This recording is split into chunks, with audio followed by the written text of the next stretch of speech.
ಆತ್ಮೀಯ H16 news ವೀಕ್ಷಕರೇ, ನಾನು ನಿಮ್ಮವ MI ಅಥವಾ ಮಲ್ಲಪ್ಪ ಜೋಸವ.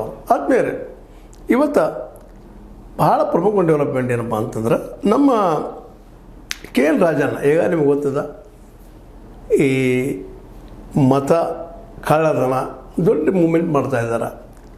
ರಾಹುಲ್ ಗಾಂಧಿ ಅವರು ರಾಜ್ಯದಲ್ಲಿ ಅಷ್ಟಲ್ಲ, ರಾಷ್ಟ್ರ ಮಟ್ಟದಲ್ಲಿ ಸಹ ತಗೊಳ್ಳೋದಂಥ ಪ್ರಯತ್ನ ಮಾಡ್ತಾಯಿದ್ದಾರೆ. ಅದು ಆಲ್ರೆಡಿ ಸ್ಪಂದನೆಯೂ ಸಿಗ್ತಾಯಿದೆ, ರಾಷ್ಟ್ರ ಮಟ್ಟದಲ್ಲಿ ದೊಡ್ಡ ಸ್ಪಂದನೆ ಸಿಗ್ತಾಯಿದೆ. ಒಂದಿಷ್ಟು ಮೊದಲಿನಿಂದಲೂ ಹೆಚ್ಚಿನ ನಾಯಕರಾಗಿ, ಪ್ರಬುದ್ಧ ನಾಯಕರಾಗಿ ಕಾಣ್ತಾ ಇದ್ದಾರೆ.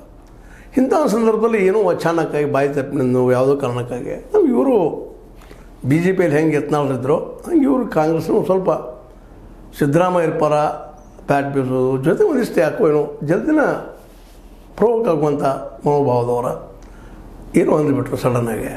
ಇಲ್ಲ ಆಗ ಚೆಕ್ ಮಾಡಬೇಕಾಗಿತ್ತು, ಇದನ್ನು ಮಾಡೋಕಂತ ಏನು ವೋಟರ್ ಲಿಸ್ಟ್ ಮಾಡೋಕಂತ ಇತ್ತು, ನಮ್ಮ ಕೈಗಿತ್ತು ಅನ್ನೋ ಮಾತು ಮಾತಾಡಿ ತಮ್ಮ ನಾಲಿಗೆದು ತಮ್ಮ ಖುದ್ದು ಏನು ಕಳ್ಕೊಂಡ್ರಪ್ಪ ಅಂದ್ರೆ ಸಚಿವಗಿರಿಗೆ ಹಾಕ್ಕೊಂಡ್ರು.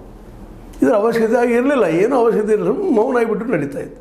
ಹೌದು, ಸತ್ಯನ ಹೇಳಿದಾರೆ ಅವರು, ಸುಳ್ಳೇನಲ್ಲ.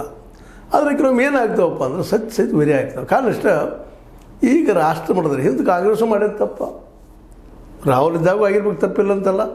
ಇವತ್ತು ತಪ್ಪುಗಳು ಇವತ್ತು ಗೊತ್ತಾಗ್ತಾ ಇದ್ದಾವೆ.